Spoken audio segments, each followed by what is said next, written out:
पता है, सब आजकल मुझसे पूछते रहते हैं कि तुम कहाँ थे, तुम्हारा नंबर नहीं लगता, तुम कौन सी दुनिया में खोए रहते हो।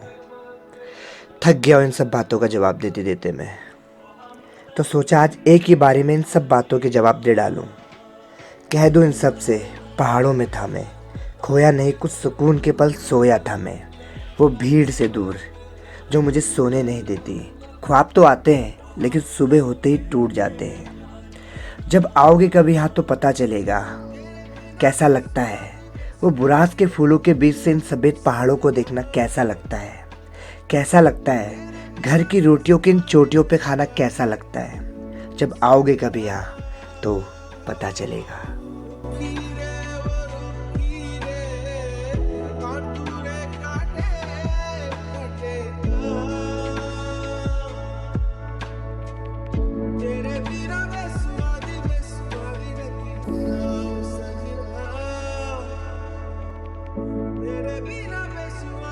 बोल लाइक करो, सब्सक्राइब करो। लाइट गया, सब्सक्राइब गया, जोर से। लाइट गया, सब्सक्राइब गया। हाँ तो भैया, कुछ लोग मुझसे पूछ रहे थे कहाँ थे इतने दिनों से। तो बता दूं मैं यही था, बस जिम्मेदारियों से थोड़ा दूर भाग रहा था। तो कहानी शुरू होती है मेरे शहर रानीखेत से जूनी विलेज तक का। मुझे फ़ोन आता है दानू भाई का कि उनको मुझसे बेहद ही ज़रूरी काम था। समझ रहे हो, बहुत ज़रूरी काम। और वो कुछ काम ऐसा था, मैंने उनको कुछ चीज़ें देनी थी उनकी जो मेरे पास रह गई थी। तो मैंने सोचा क्यों ना उनको खुद ही देने जाऊं। और उन्होंने मुझसे बोला कि तुम बस क्या करना, सीधे अपने घर से मेरे घर आना और इधर उधर कहीं मत जाना, क्योंकि आपको पता है कोविड चल रहा है और रिस्क था जाना। लेकिन क्या करें, काम ही कुछ ऐसा था कि मुझे जाना पड़ा। मैंने सोचा था कि अगर मुझे बागेश्वर से आगे नहीं जाने दिया जाएगा तो मैं शायद बागेश्वर में वो सामान रखवा दूंगा जैसे तैसे, और वो वहाँ से ले जाएंगे, क्योंकि वहाँ उनका भाई था। पहले बागेश्वर जाने का ही प्लान था, उससे आगे जाने का नहीं। लेकिन जब मैं बागेश्वर पहुँचा, उनके भाई से मिला तो उन्होंने मुझे बोला कि नहीं, हमारे गाँव चलो, हमारे घर चलो, कोई दिक्कत नहीं है। तो फिर जूनी का जो सफ़र था वो शुरू हो चुका था, क्योंकि मैं पिछले साल भी मैं पंखू टॉप जा चुका था और उसकी खूबसूरती हर साल, बोले तो हर सीज़न में बदलते रहती है। और 2 दिन पहले वहाँ स्नो भी गिरी थी। तो मैंने सोचा आपको मार्च, अप्रैल और जो मई है, जो बुरास के फूल खिलते हैं, वो भी आपको दिखा दूँ कि वहाँ का सीन शॉट अभी कैसा होता है। तो हमारा सफ़र शुरू हो गया था रानीखेत से ही। तो निकल चुके हैं घर से भैया जी। हाँ तो भैया हम पहुंच चुके हैं। कहाँ पहुंचे हैं? अभी घर के पास ही हैं। पेट्रोल भराया, उसके बाद देखा गोप्रो पता नहीं हैंग कर रहा था, पता नहीं क्या हो रहा था। इसको ठीक किया, इसको ठीक करने के बाद अभी इसको चेक कर रहे हैं। तो अभी मैं जा रहा हूँ गगास, यहाँ से 20 किलोमीटर गगास है। गगास से हम राइट लेंगे सोमेश्वर, वहाँ से वही 25-30 किलोमीटर सोमेश्वर है। और सोमेश्वर से 30 किलोमीटर अपना बागेश्वर है। बागेश्वर में शायद हमारा कोरोना टेस्ट भी हो सकता है। रैपिड टेस्ट तो होगा ही होगा मुझे जहाँ तक लग रहा है। उसके बाद हम आगे को निकलेंगे। वहाँ से मुझे अपने जो मेरे दोस्त है दानू भाई, जिनके यहाँ मैं जा रहा हूँ अभी, जिनसे मुझे काम है बहुत अर्जेंट, उनके भाई को वहाँ से ले उठा के वहाँ छोड़ा।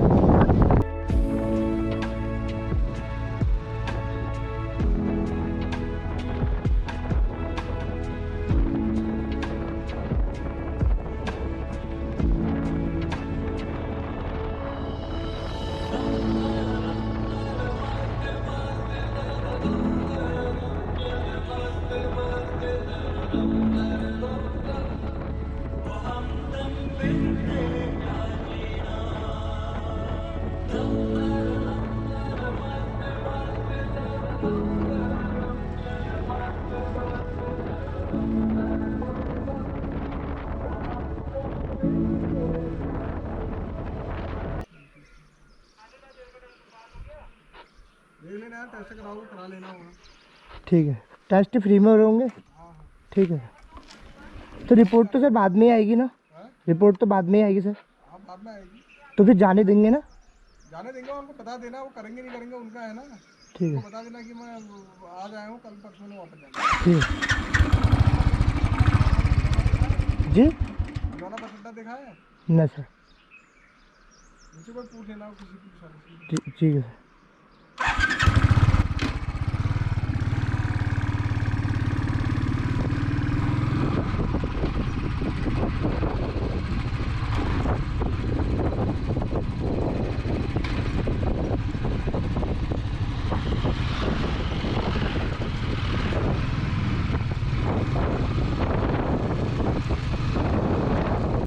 पुलिस जो लगी थी वो लगी थी सोमेश्वर और बागेश्वर बॉर्डर में।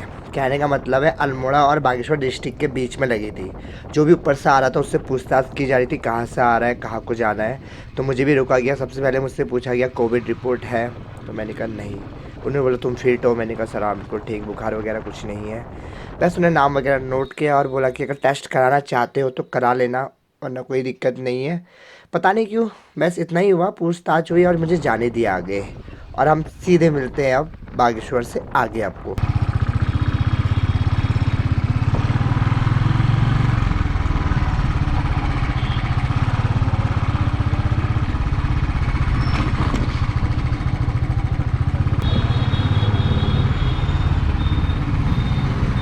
अंकल कॉलेज गेट कहाँ को है? Right left? कॉलेज गेट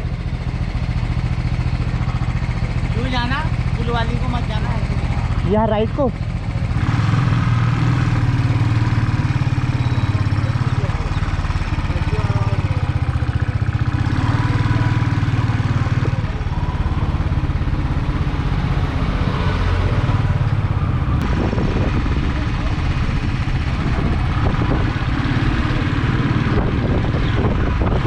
अब कुछ लोग कहेंगे भैया BMW क्यों नहीं लेगी अपनी नई वाली। तो मैं आपको बता दूं, हम ले जा रहे थे, लेकिन दानू भाई का हमको फ़ोन आया, बोला कि हमारे वहाँ रोड बन रही है, जहाँ हम पहले पार्किंग करते थे अब वहाँ रोड बन रही है और वहाँ वाद विवाद चल रहा है। अगर आप अपनी नई बाइक लाते हो तो बहुत रिस्क है, क्योंकि वहाँ के जो बच्चे हैं वो लोग आजकल बाइकों में से हवा निकाल दे रहे, छेड़खानी कर रहे हैं। और हम रिस्क बिल्कुल नहीं लेना चाहते थे, मतलब रिस्क नहीं लेना चाहते थे, इसलिए हम अपने दोस्त थे ये बुलेट ले आए।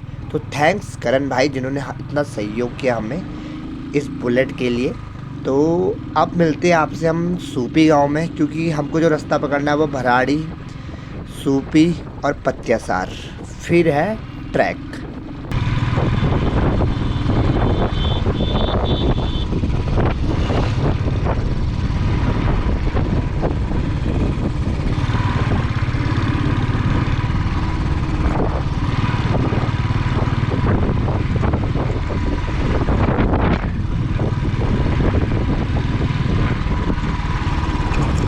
तो अच्छा लग रहा है ना सूपी गाँव।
रास्ता देख रहे हो कैसा है।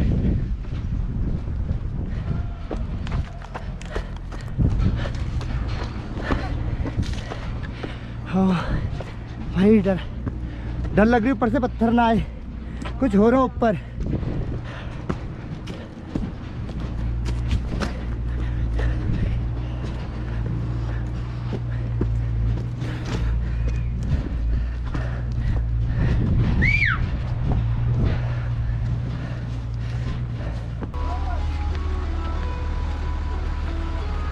चलो चलो। हेलो मैं बदल तुम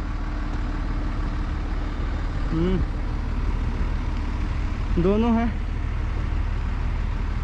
हाँ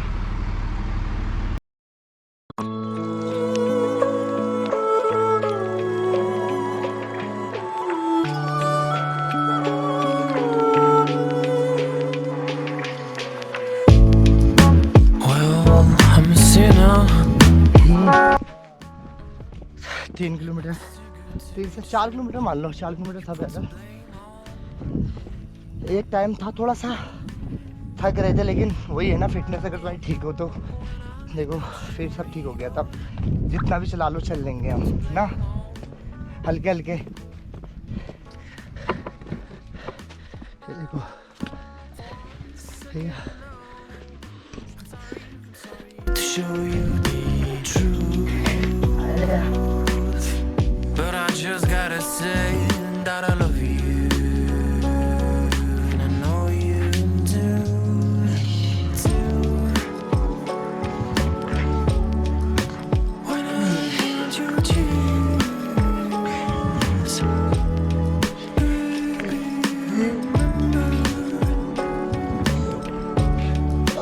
I touch your skin, we felt like the summer breeze. We were two kids, baby. Remember, was it just a dream?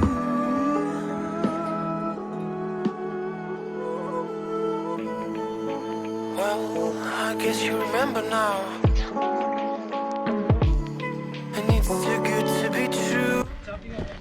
ये है अपने दानू भाई। दानू भाई क्या हो गए, इतने पतले क्यों हो गए तुम? अरे यार क्या कर रहे हैं इतने पतले कैसे हो गए? अरे यार हाँ तो मित्रों, हम पहुंच चुके हैं झुनी गांव। वीडियो बहुत ही लंबा हो रहा था, बहुत ज़्यादा लंबा, तो मैं आपको शॉर्ट फॉर्म में बताता हूँ। पतियासार पहुँचे हम। पतियासार से 3 से 3.5 या 4 किलोमीटर ट्रैक है झुनी का। वहाँ मिलते मुझे दानू भाई, जहाँ मैंने रहना था 2 दिन और 1 दिन ट्रैक करना था। तो कल कंटिन्यू करेंगे वीडियो। अभी के लिए बाय बाय। Say